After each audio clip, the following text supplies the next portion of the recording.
Hi, everybody. Welcome. My name's Jeannie Rosner. I'm so glad you're here. I am the founder and mastermind behind Soul Food Salon. I believe we have some new people here today, and thank you. Everyone is welcome. I'm essentially on this journey to learn and educate myself and inspire me as well as others on ways to live a healthier life. And I'm glad that you are coming with me on this journey. So, about 10 years ago, I started Soul Food Salon, where we hold monthly health and wellness events, not in the summer months, but generally from September through May.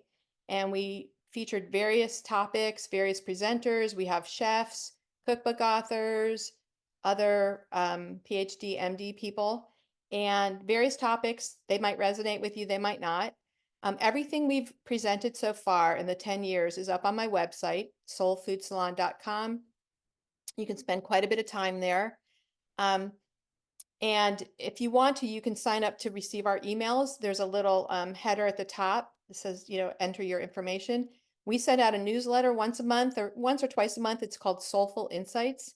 And it's essentially a salon in a digital format. So we will present a topic, whatever implications that are important around the topic, the environmental implications, the nutritional information, whatever. And then as well as what we do with every salon, as well as the Soulful Insight posts, we don't want to ever just like leave you hanging and thinking like everything is like the world is ending. We want to give you with takeaway, tangible things that you can do today in your home to improve your microbiome, or to, like today, for example, to help with your cardiometabolic health. So it's all supposed to be inspiring and educational. So today I have the pleasure to introduce all of us to Sara Bowling. She's a family medicine doctor, and she wears more than just that hat. She also is a medical acupuncturist.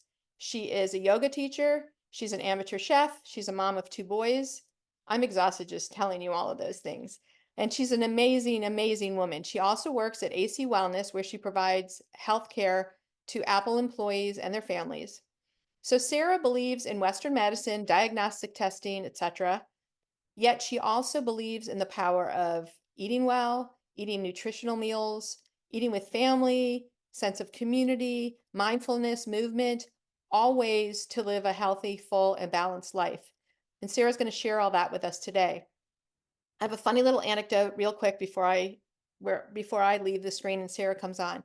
So about 4 or so years ago, Sara wrote a Soulful Insight post for me. So again, the Soulful Insights are our digital newsletter on fatty liver disease. And I get notifications from Google every week, and I sometimes read them, I sometimes don't read them, but every time I do look at them, they report what post has received the most interest from the audience. And lo and behold, every time I get the report, it's Sara Bowling's fatty liver post that is the most sought after information. Alrighty, I'm signing off and Sara's signing on. First of all, I just wanted to thank you, Jeannie, for the lovely introduction. And thank you so much for having me today. And thank you everyone for coming. I can't see all of your faces, nor do I know how many of you are out there, but I'm really excited to be here and have been looking forward to this. So today I wanted to talk about cardiometabolic health is the really big umbrella, and how we can, and honing in on prediabetes and fatty liver disease, how we can reverse these conditions.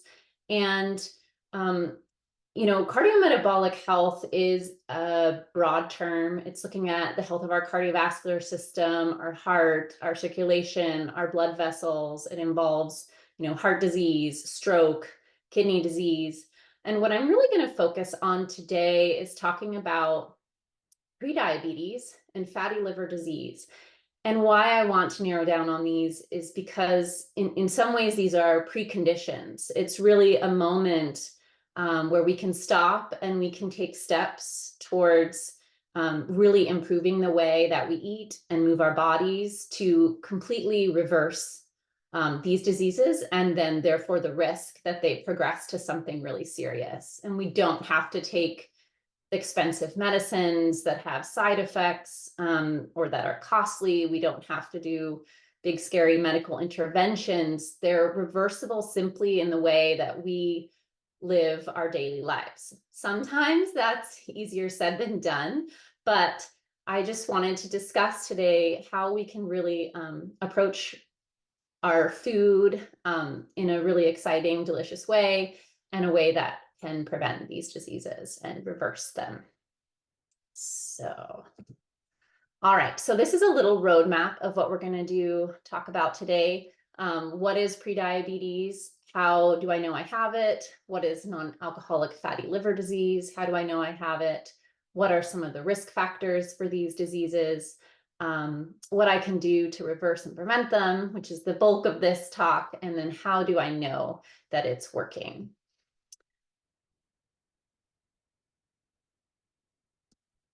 There we go. Working on the forward. So, oh, I skipped a slide. So what is prediabetes and how do we know if I have it? So prediabetes is really common. 1 in 3 people have it, and most are unaware, largely because there aren't really symptoms of prediabetes in the majority of people. And so mostly we find this by screening patients. We're pretty much screening almost everybody for prediabetes or diabetes with this A1C test. It's very common when you come in for, a well exam with your doctor. And it's recommended for anyone over 35 with this particular BMI cutoff. That is the really general recommendation. And the BMI cutoff is even lower in other specific, for example, Asian American populations. But if you really dial in on BMI, which a whole nother topic, that's not a perfect measure of health or weight.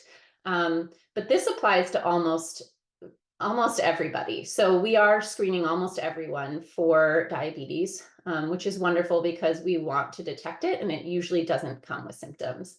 I did put in here on cdc.gov, you can go there and take a little test on your risk factors, your family history, your weight, your exercise habits, and sort of tells you your risk factors or your risk or likelihood of having prediabetes or diabetes.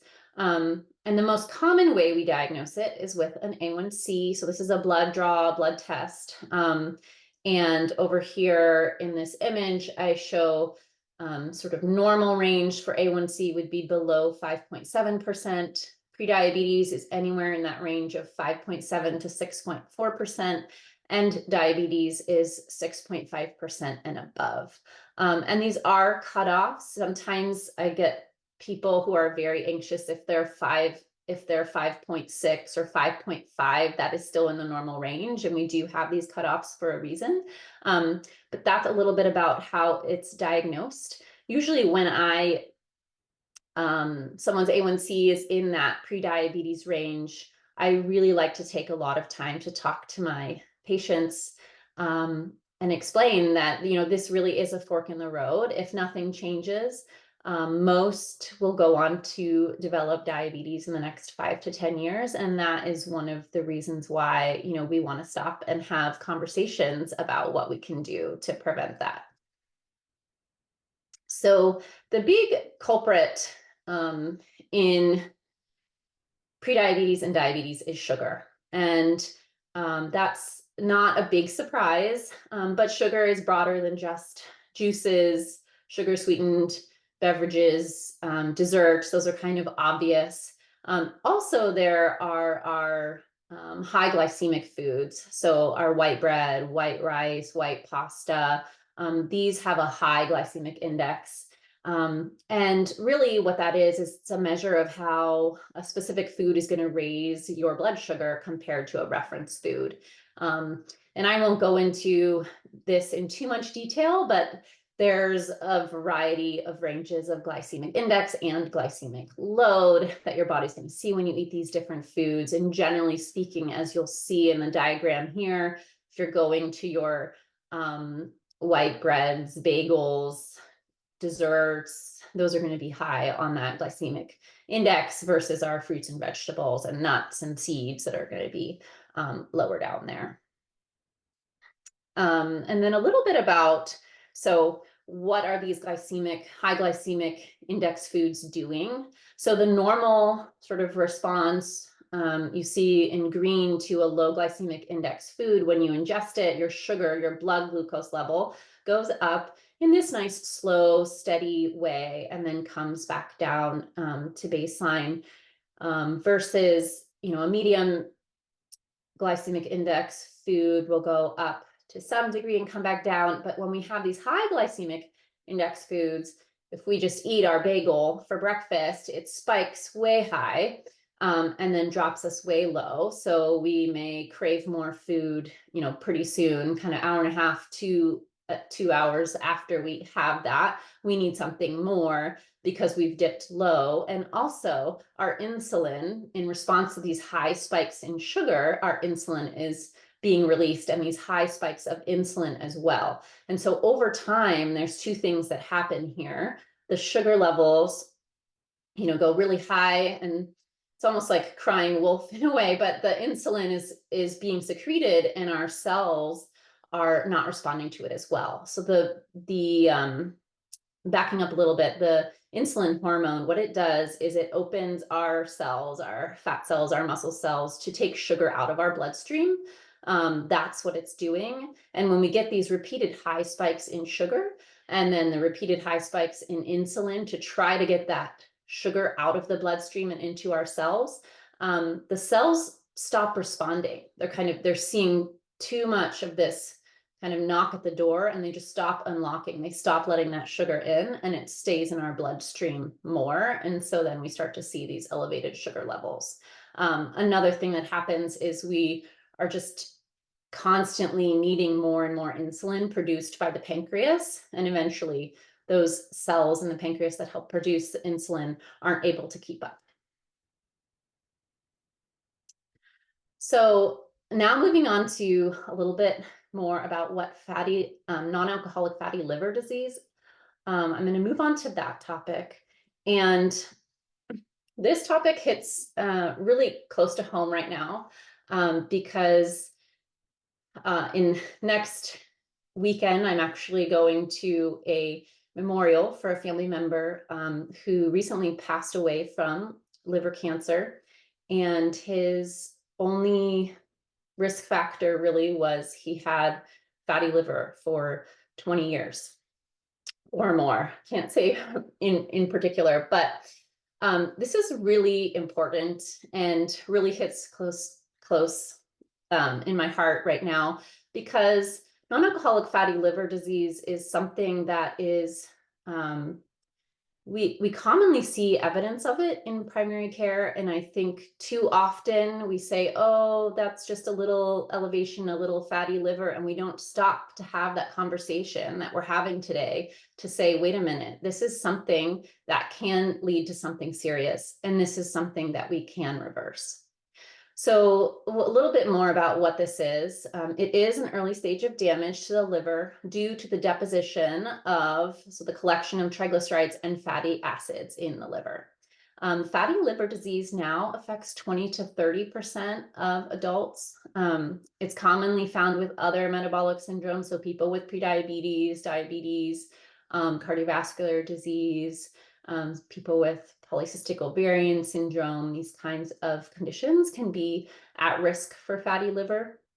It's now becoming the most common cause of liver failure and liver transplantation over, hepatitis C and other conditions like that. And it is a risk factor for developing liver cancer. And it's also a leading cause of liver disease in our children. So how do we diagnose this? So it's usually found incidentally on routine lab work. And we see basically we're getting a general panel of kidney and liver function, and we see just mild elevation in the liver enzymes, ALT and AST. And one of the challenges is that the degree of elevation in those enzymes does not correlate with your degree of disease. And we'll talk a little bit about that. And then typically what I do is exclude other causes for having elevated AST and ALT. And then an ultrasound of the liver can help confirm that you have fatty liver disease. So not everybody will get an ultrasound right away, but that does confirm the diagnosis of fatty liver.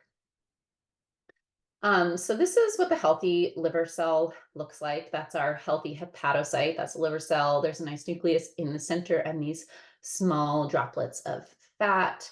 Um, and then this is sort of the progression from a healthy liver to cirrhosis.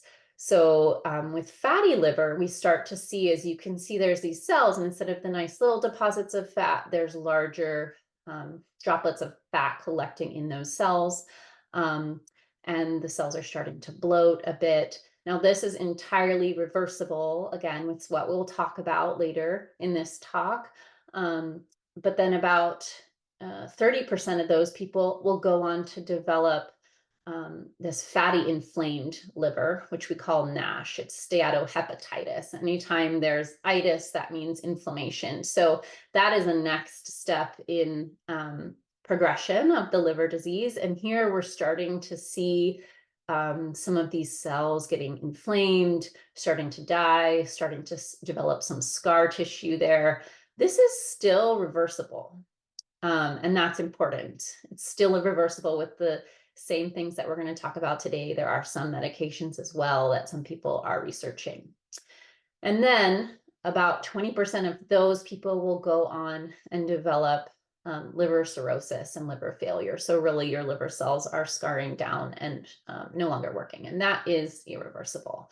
And that is why I'm so passionate about this topic, because this is, destruction of the liver that we can prevent. And I wanted to mention here, so one of the things that puts you at risk for fatty liver is insulin resistance. And in insulin resistance, fat is secreted into the bloodstream rather than basically in healthy people, insulin inhibits the breakdown and release of fat by fat cells. And here you see your fat cells. With insulin resistance, this fat is actually like secreted from your fat cells and then taken up by those liver cells and starting to store that and create fatty liver and hepatic steatosis. One thing that I didn't mention before, but we call this non-alcoholic fatty liver disease because there's also fatty liver that can be caused by too much alcohol use. So that is a different cause, but it has it may look similar, mild elevated liver enzymes, fatty deposits in the liver and liver damage, but that's caused by having too much alcohol use. And so that's the reason that we term this non-alcoholic fatty liver disease, because it's not caused by too much alcohol. So what are the risk factors for these diseases?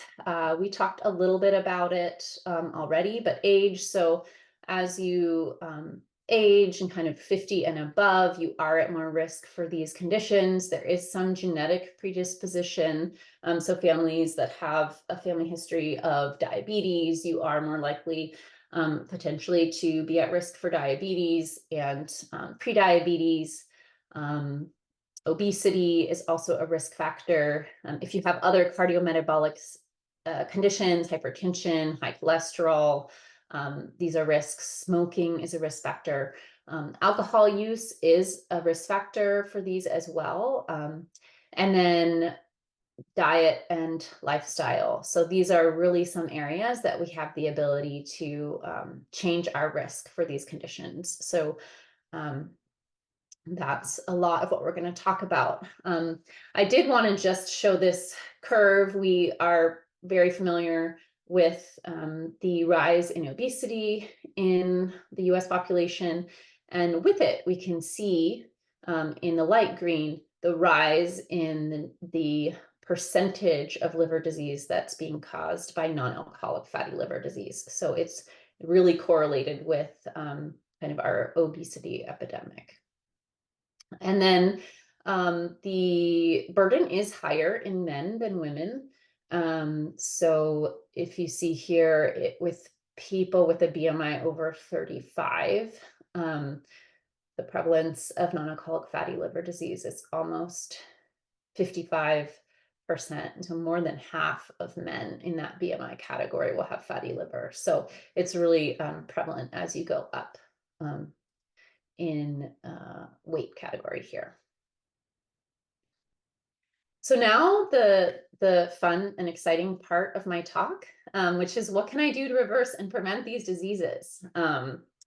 So I do want to preface this as I dive in, that there are disparities in access to fruits and vegetables and fresh foods. So it's by no means, I definitely think there's disparity in our ability to have, a perfect balanced meal, unfortunately. If we have access to these and the means to purchase all these foods, we can do this by what we put on our plates, and what we have for breakfast, lunch, and dinner. We can make changes. Just as a side note, I recalled when I was living in Detroit for a month as a medical student. I was doing a rotation there, and we lived in this kind of old tower that was connected to the hospital. And at the time, I liked to eat healthy, fresh foods, and I tried to leave the hospital grounds, go a few blocks away. I could not find a grocery store with fresh fruits and vegetables for miles in Detroit. They were all boarded up. You had to go almost to the suburbs to get a fresh grocery. So I just want to recognize that is certainly a challenge. But if we have the access, I think it's really important to realize that we can do this through our food.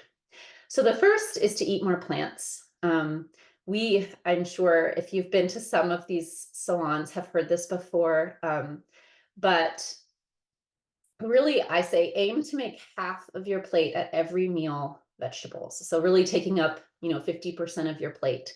And there's a couple of tips here to make it easy. So you can buy pre-washed mixed greens, pre-washed spinach and kale that I throw in a smoothie, shredded carrots, slaw, shredded Brussels sprouts, these things that are already kind of pre-washed, pre-sliced for you. Again, you can add to a quick salad. Sprouts, you can add to salad sandwiches. And then one thing I think we underestimate might be frozen fruits and veggies.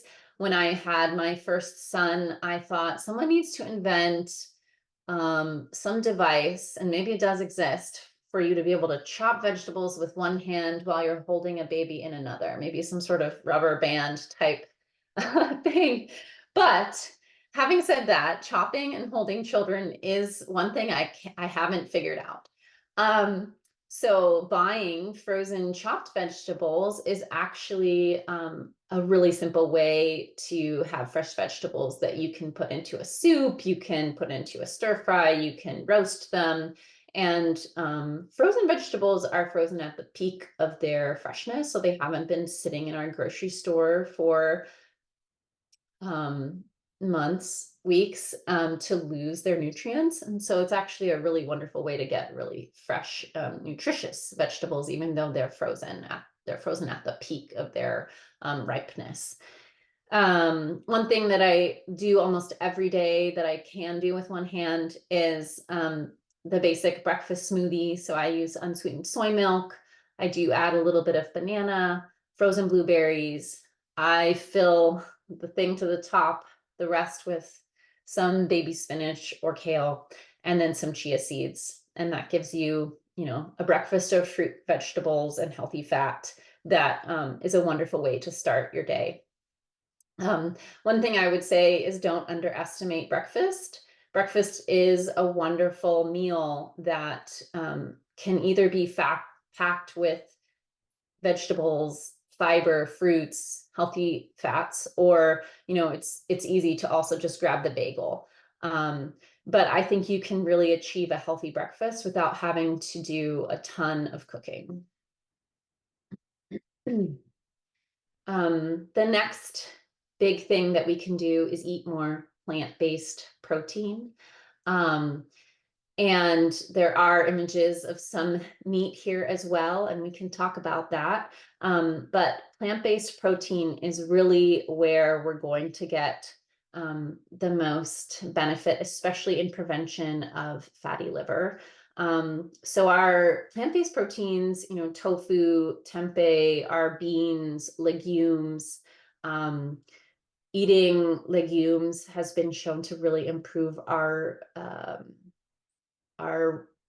glycemic control in patients with prediabetes and diabetes. So lentils, I often will make lentil soup that can be eaten for 5 days. So it takes,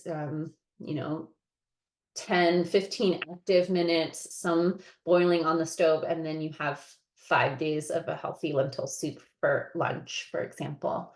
And some other ways that I get that, I achieve the healthy, lean, and plant-based proteins in my diet. So canned chickpeas, canned mixed beans. Again, these you don't have to cook the beans for long periods of time. You can rinse them and add them to a sauce or a soup or on top of a salad.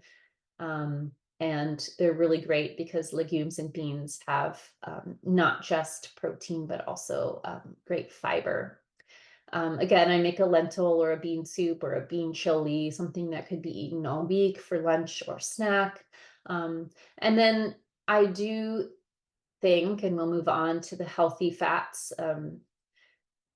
Healthy fats you can find in fish. Again, wild fish, not farm raised, because with farm raised salmon, for example, that ratio of healthy fats can be changed by what these salmon are eating and how they're being raised. One thing I like to do is buy these frozen portions of salmon. So they're, personal portions. You don't have to make sure you made it to the store for the fresh fish. They're frozen again, like right after they're caught. So it's very fresh. Make sure to remove the plastic from around the fish so that as it defrosts, it's it ends up tasting better and fresher. And making salmon for dinner is really simple. I have a link in my prediabetes post, or I have a recipe for this miso honey sheet pan salmon with either broccoli or green beans. You can put that in the oven, and it's really like 10 active minutes to get that on the dinner table. Eating healthy fats. So this is really important, and having olive oil, avocado oil, sesame oil, if you're going to do high heat cooking, using chia seeds, flax seeds, salmon, as I mentioned, nuts for snacking. These are wonderful ways to get our healthy fats. Healthy fats are generally going to be our unsaturated fats versus in meat products. Those are high in saturated fats, which are linked to higher cholesterol and heart disease and fatty liver disease. And so we really want to focus in on eating more of these healthy fats. And so some tips to do this. As I said, I use extra virgin olive oil liberally. If you're going to do high heat cooking, it is better to use oils that are at higher smoking points. So if you're going to be doing things over 350 degrees, using avocado oil or sesame oil, adding chia seeds to oatmeal, smoothies, salads, these are great ways, adding avocados, and then I always have nuts for snacking on, or nut butters. And one thing that I do to all my vegetables is I put a basic salad dressing on it, or just oil and vinegar, some salt and pepper. And even my 4-year-old now can do it. He just knows how much oil to shake and how much vinegar to shake on a bowl of salad.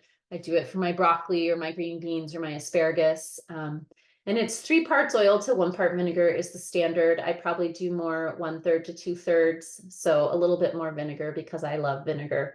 But that is something that's so simple, and you can easily add to any vegetable. And I think it makes it very tasty.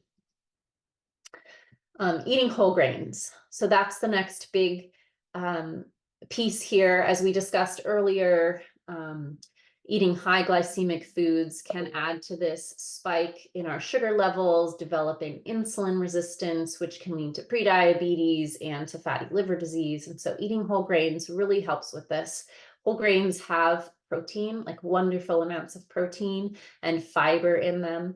And so they help you feel sustained and fuller longer.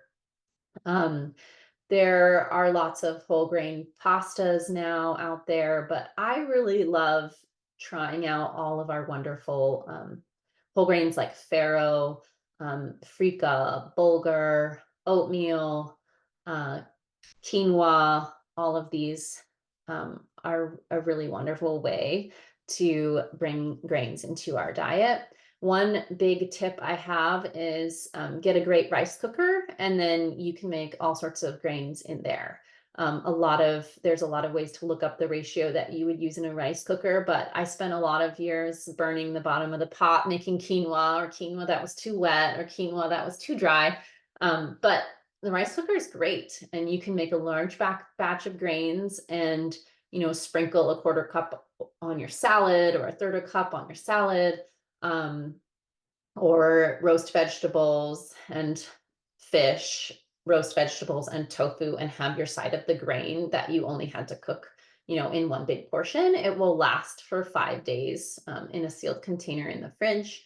Um, and then I spent a year living with someone who is gluten-free. So those of you who are gluten-free out there might be familiar with a lot of these substitutions, but I ended up grinding up oatmeal often, gluten-free oats, to make whether it was meatballs or, chickpea patties or salmon cakes, but I was using oatmeal, and it was adding even more fiber to that meal by doing that.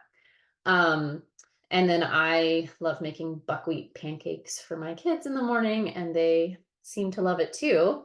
One variation on breakfast oatmeal, again, emphasizing that breakfast is this really wonderful meal where you don't have to do a ton of cooking and can pack in a wonderful dose of nutrients.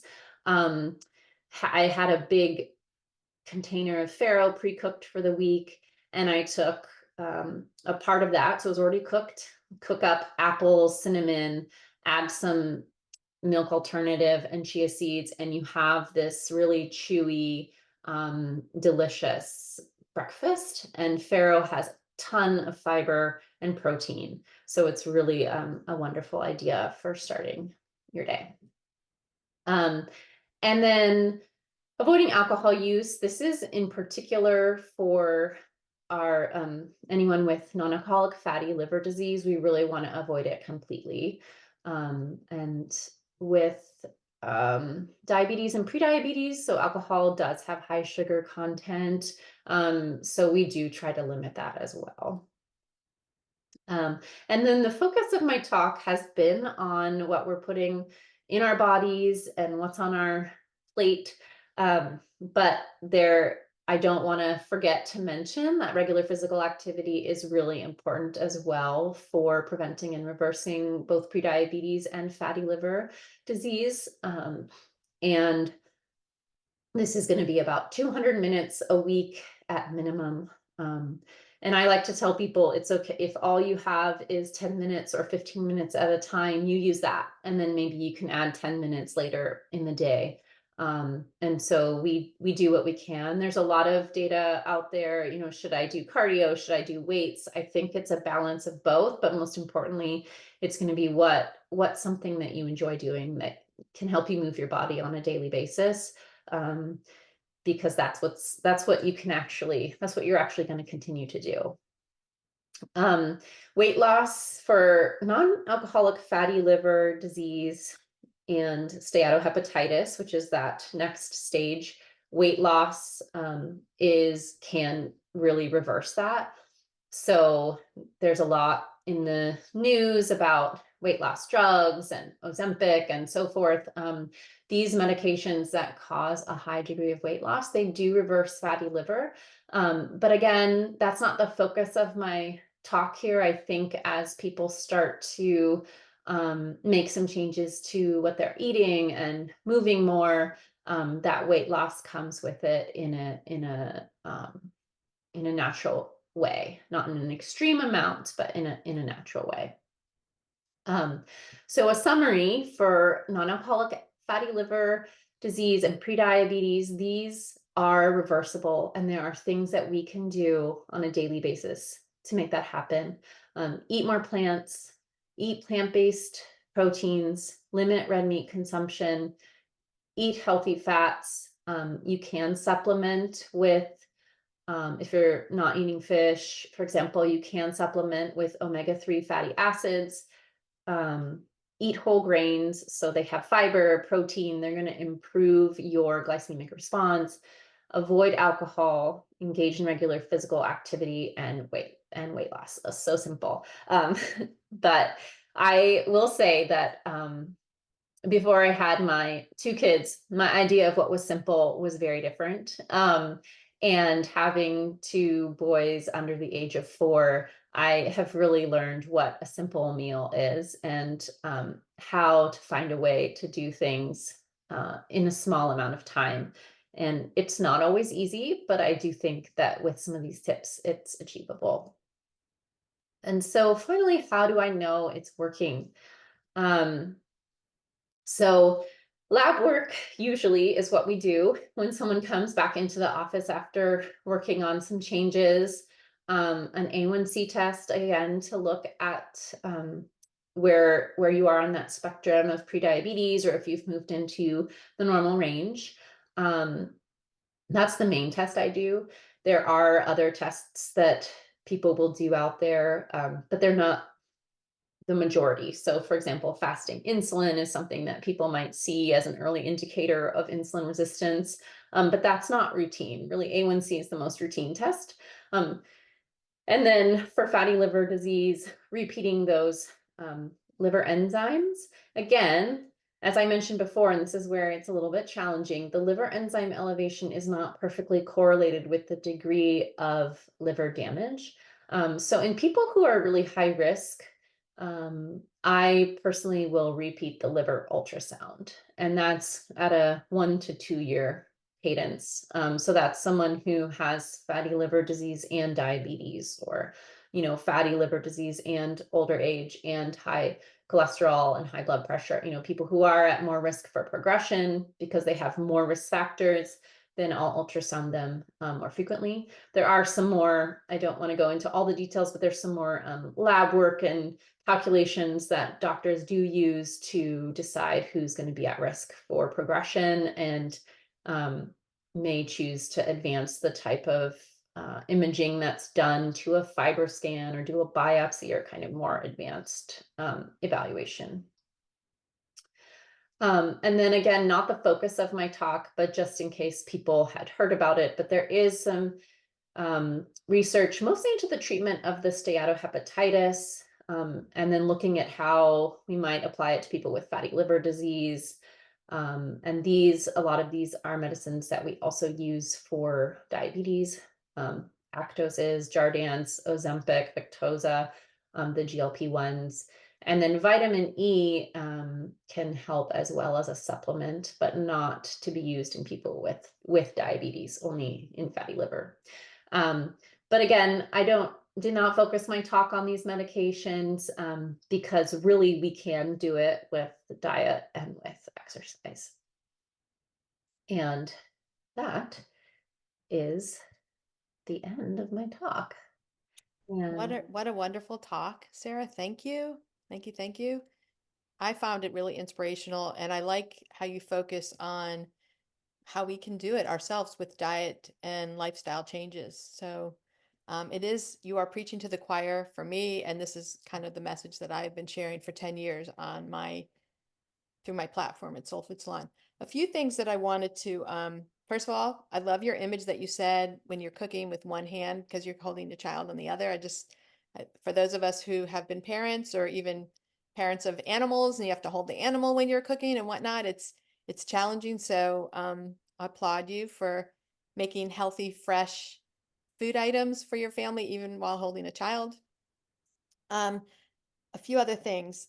Uh, when I was in med school, I found it fascinating that, you know, alcohol led to liver damage, liver cancer, and that was the number one reason for liver transplantation. And now I've learned through you mainly is that fatty liver disease is the number one reason for liver transplantation.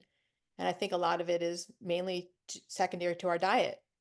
and lifestyle choices that we're making. So I think it's really important for us to pay attention to what we're eating and our lifestyle with exercise, etc., to try to prevent that from happening. A few things I wanted to clarify.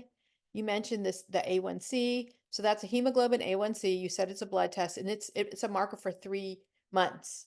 So it gives us a range for a 3-month period of time. You mentioned the term BMI, body mass index. For those, I'm sure most of you all know what that is, but it's a calculation based on our weight and height, and it's what is it? Weight in kilograms divided by height in meters square, I think it is. Something like that. Kilograms, yep. I found it fascinating what you said, that our liver enzymes are not correlated per se to the damage in the liver with fatty liver disease. I thought that was pretty interesting. And then I am sorry for the family loss that you have, that you are attending to with a family member. Okay, so that was a little bit of like a summary, but now I have a bunch of questions, and there are questions from the audience as well. So keep them coming. We'll do our best to get to them. A few of these are questions that I came up with, or questions that came to me before this talk. So do you have a recommendation on eating food in a certain order or a certain combination of food to kind of help keep our blood sugars in a more stable way, so we prevent the real peaks and troughs? Yeah, for sure. So if you eat high glycemic foods along with foods that have protein and fiber, that spike for your blood sugars is going to be much less. So I think it's really interesting when you go back and look at cultures that have white rice as a staple in their diet, and kind of historically. And in a lot of those cultures with that white rice, there were legumes, there was protein, there was fiber that were eaten along with the white rice. And that, was not unhealthy. And then as we acculturated and became, having faster food and more processed food, then that now we're eating that white rice with just beef or just flour tortillas and rice and, meats.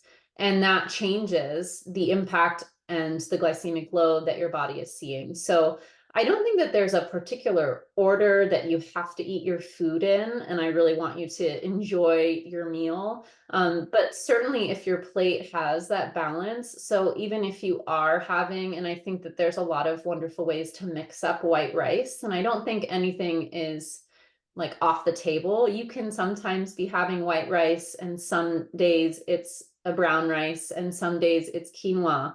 But if you're going to have your tofu stir fry over white rice, you're having that tofu and the broccoli and the carrots and all of that together is going to have a much different impact when you eat it than if you're having just, rice and steak. Yeah. One thing you didn't address is continuous glucose monitors. Oh, Are yeah. you using that in your patients, and what have you seen with that? Do you find that it's helpful having that knowledge? Because telling people to eat more plants is a great message, and that's kind of a general message that I use. But everyone processes things differently based on their genetics, etc. So I know finding out individualized what is truly happening with the glucose monitor is helpful, I believe. Yeah, it's really great. I mean, all diabetics for sure are benefiting from this continuous glucose monitor. And if people aren't familiar with it, you kind of attach this small device on your arm, just tiny bit is beneath the skin. It's not painful. It's easy to apply. It's usually there for about 2 weeks. And then you can it kind of goes to your smartphone and you can see the numbers of your sugar levels in real time. For people with prediabetes, and particularly people that are really motivated to see that information and are in that higher spectrum on prediabetes, so a 6.3, a 6.4, I do think that there's a lot of value in using a continuous glucose monitor for a 2-week period. So not something that continues all the time, but usually they come with this 2-week sensor kit.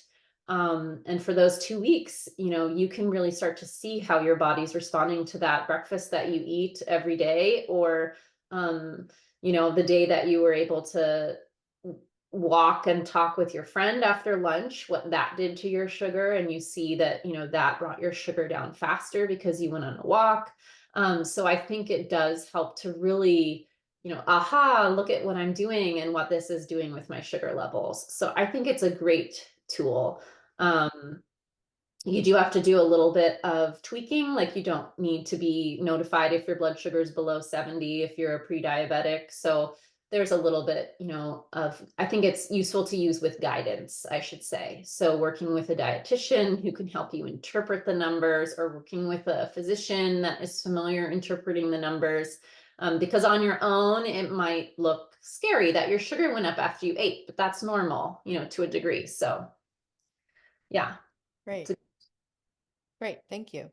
Um, can you address non-nutritive sweeteners and how they affect blood sugar, diabetes, prediabetes? Is there any data out there talking about that? Yeah, that's a really great question. The data out there is um, not great, I will say, but really what we know about non-nutritive, or I tell people to steer away from these and try to focus on, water with lemon, sparkling water, alternatives. Thing about the non-nutritive sweeteners is there's still something that's happening in our brain when it takes that aspartame into the mouth that says, like, oh, I'm getting something sweet.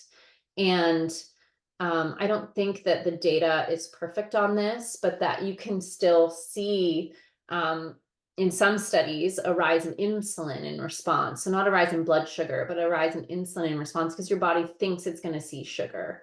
I Mhm. think the other thing is your body thinks it's going to see sugar and it doesn't. It doesn't get any calories. And then in 45 minutes, it says, hey, where's that food I was getting? And then it wants to eat something else, to kind of make up for the fact that you thought you were getting calories and you didn't get them.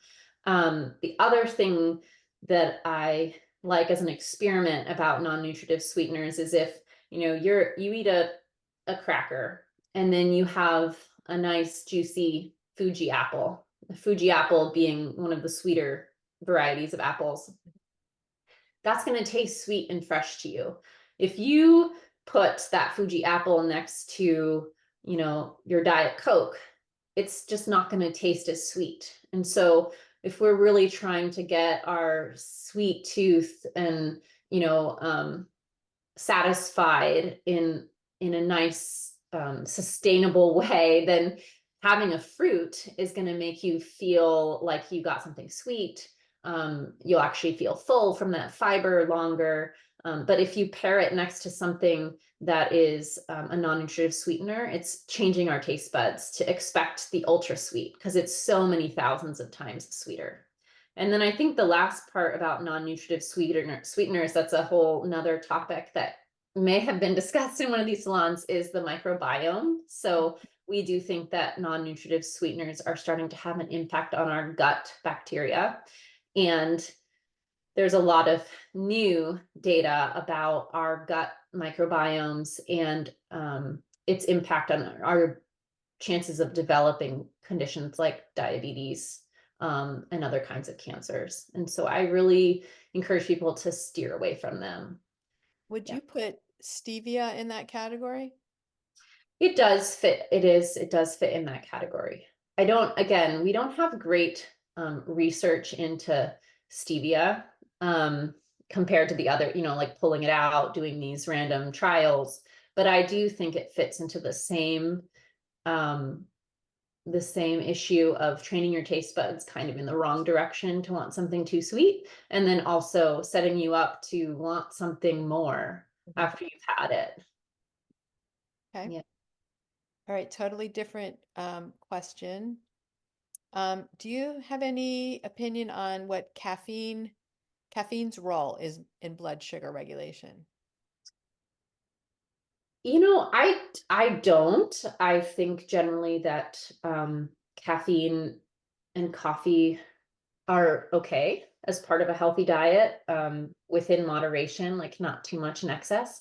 I think it's also important to think, what kind of coffee are you having? So your venti caramel macchiato from Starbucks is not coffee. That's just sugar. That's 50 grams of sugar.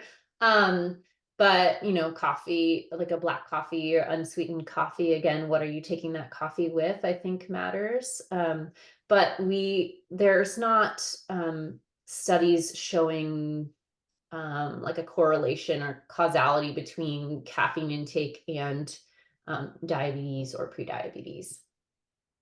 Okay. All Yeah. right. We have quite a few questions in our Q&A, and I'm gonna kind of weed through them. We've kind of addressed some of the topics already. Um, just talking about artificial sweeteners, someone asked, does maltodextrin have the same effect? I don't know that answer. I'm not sure, actually. I Okay. think most of the studies on non-nutritive sweeteners have lumped them all together, uh, Okay. rather than like parsing them out into the different kinds. But I'm not actually sure on that. And do you have any thoughts on intermittent fasting with fatty liver disease? Hmm. Or Intermittent, eating like in a restricted window period? yeah, intermittent fasting actually does have really good data. I think that the challenge with intermittent fasting is it's maybe not when we want to do it. So the best data for intermittent fasting is when you eat sort of between 7 a.m. and 2 p.m. and then your fasting begins then.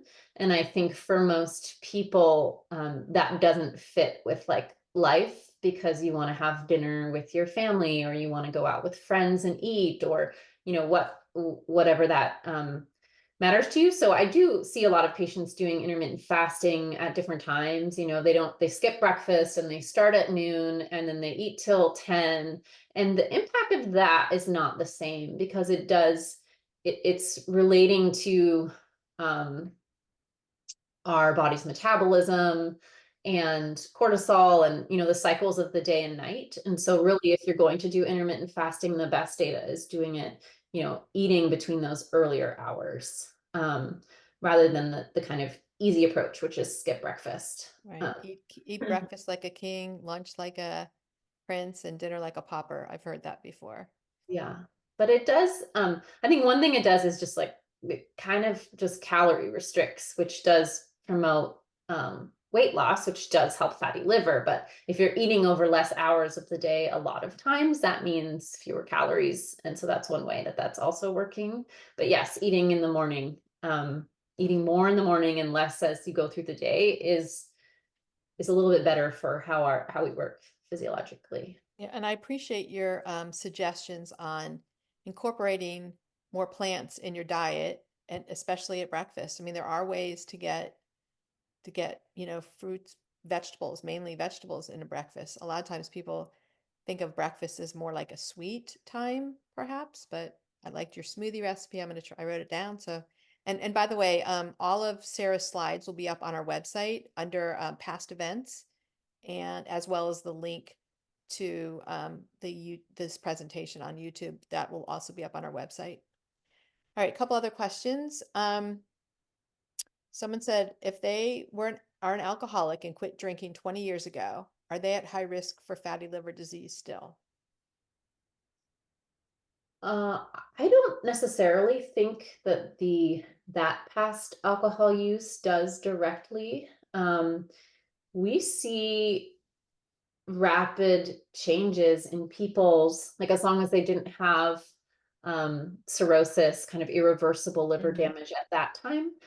When we start to implement these dietary changes, we see changes in cholesterol, in insulin sensitivity, in the liver within 4 weeks, 8 weeks. So I think if since that time, you've been moving your body and eating in a, pretty healthy way that is nourishing, and some of the things that we talked about, that I wouldn't necessarily put you at an increased risk at this point. Um, Again, not knowing the degree of um, the status of the liver 20 years ago, but I Mhm. don't think it necessarily does. I think it matters more about the things that you're doing now, or do you have diabetes now, or do you have high blood pressure now? What's your BMI now? These kinds of things. Are you smoking? Like these kinds of things can have more of an impact now than that history of 20 years ago. But that's a Mhm. great question. All right.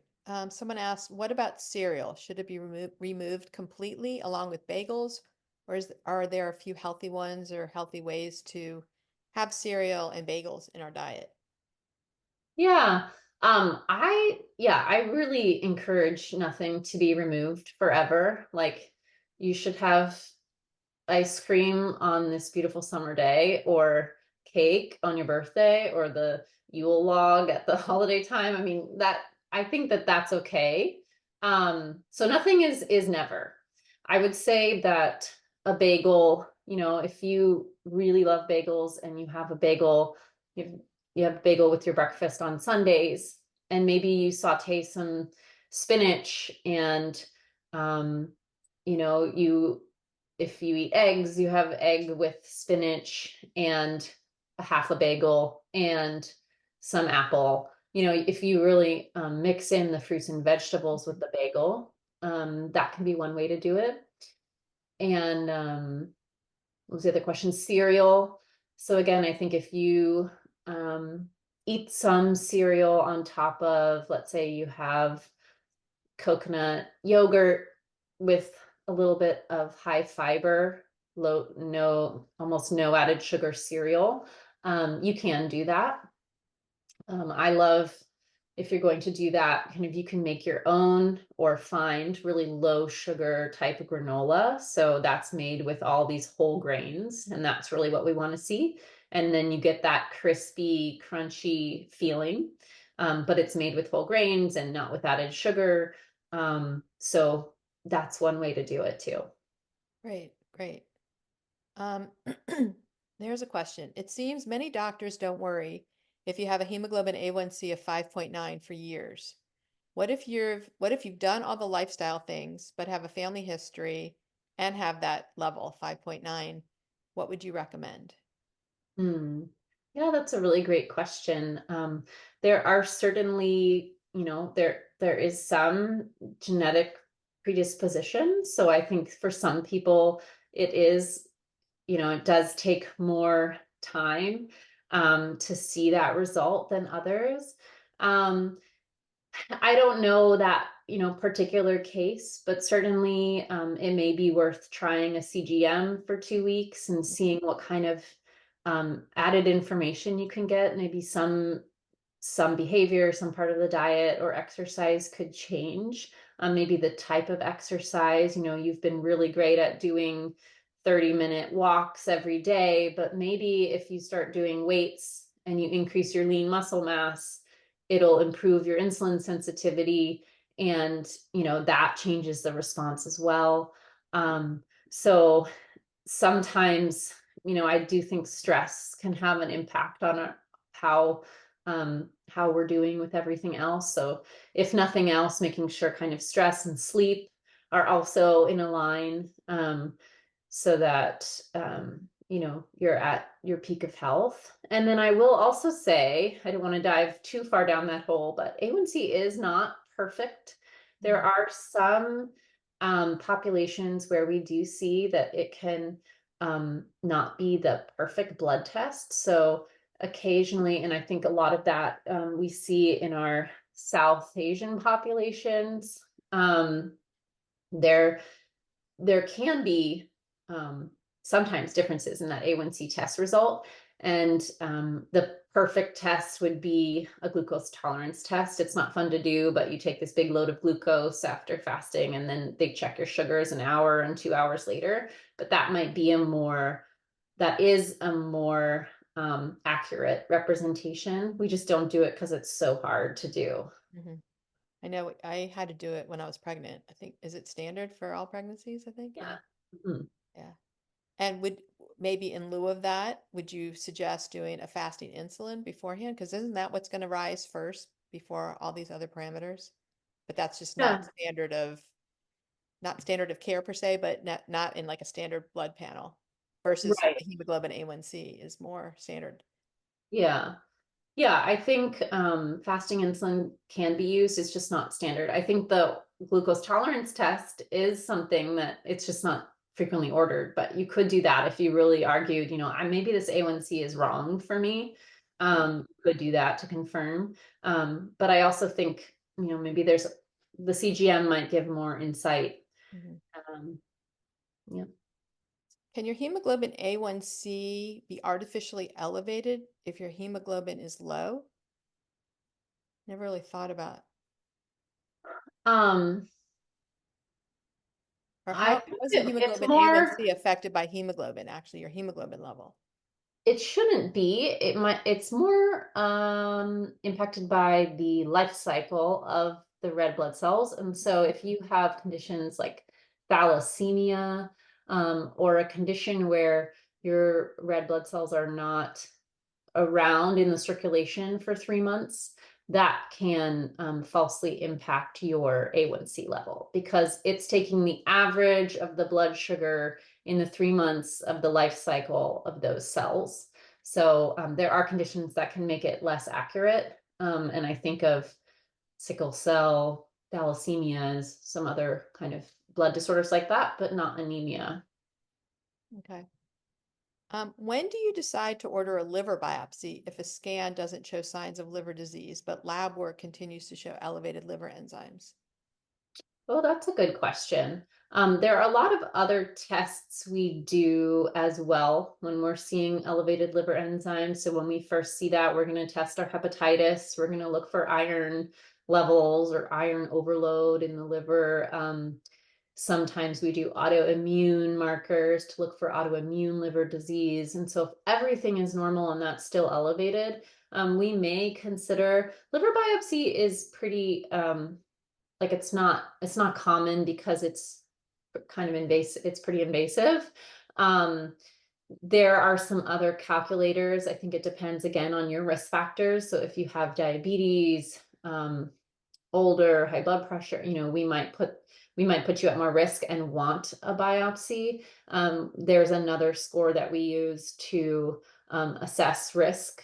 Um, and it's using other lab work like your blood cell count and your platelet count to assess risk. And then there is one other scan that I would probably think happens first, which would be a fiber scan. So that's something that can tell us about it's external and it's shockwave Hmm. driven in a sense, and it checks how stiff your liver is, so how much um, kind of damage or inflammation is there. So the fiber scan is a really great tool, but it's expensive, so not a lot of clinics use it or it's not ordered too often. But in higher risk folks, the fiber scan can tell us a little bit more about the health of the liver, Hmm. That's and that might fascinating. be might be something to do before a liver biopsy, just from risks. Hmm. Yeah. Someone asked if someone has normal blood sugar levels, do they need to avoid high glycemic foods? I again, not always.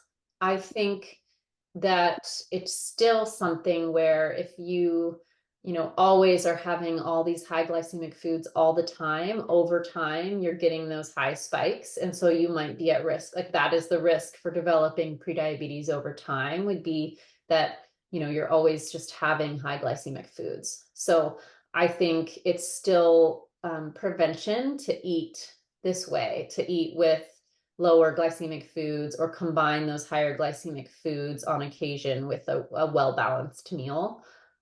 It's still going to prevent the development of these diseases.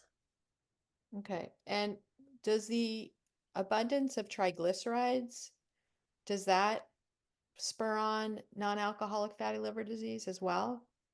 Like in our diet, if our blood work shows a high triglyceride level, should that be concerning to lead to non-alcoholic fatty liver disease too? Yeah, so high cholesterol and high triglycerides in particular, are commonly seen in people who have insulin resistance. it's all kind of tied together. So we commonly see that in people who are eating more processed foods, more high glycemic foods. We'll see higher triglycerides in those people. And they also have more likely have insulin resistance, and therefore they also more likely have fatty liver. So I think it is tied together. But it's not just like it's not just that the circulating triglycerides in your blood are going and sitting in your liver. Part of it is what I showed on that slide, where our fat cells in people who are insulin resistant, our fat cells are kind of releasing their own fat. So our own fat is getting released into the system and then taken up by the liver, regardless of if you're eating high cholesterol foods. So hopefully that made sense. But I think if you have high triglycerides, you're probably in more of a risk group to have fatty liver. Mhm. What about insulin resistance and menopause and decreasing estrogen levels? Hmm, that's a good question. And maybe I don't have the perfect answer for that. With age, we certainly see increased number of people diagnosed with prediabetes. And I think as women go through menopause, there are big changes that occur, especially a lot of women tend to gain weight and lose muscle mass during that transition. Um, and I don't actually see as many patients lately who are going through menopause in terms of the cohort of people that I'm working with, but um, I like to say that there's this period of time where we sort of have to start doing things differently with our body, like what used to work in terms of movement or food. We have to kind of reevaluate that. And there's this period of a year or two of kind of figuring out again how your body is going to respond to the type of exercise and food that you're eating. Because a lot of women will gain weight during that time and start to lose muscle mass as they age. And so, potentially incorporating more weight training or really altering some of the foods can help during that time. Mhm. Okay. All right. I think we're going to stop here. I appreciate your conversation, the presentation. We addressed most of the questions. Sarah, this has been wonderful. And thank you. And again, Sarah's slides and presentation links will be up on our website as well under past events with Sarah's title of the salon.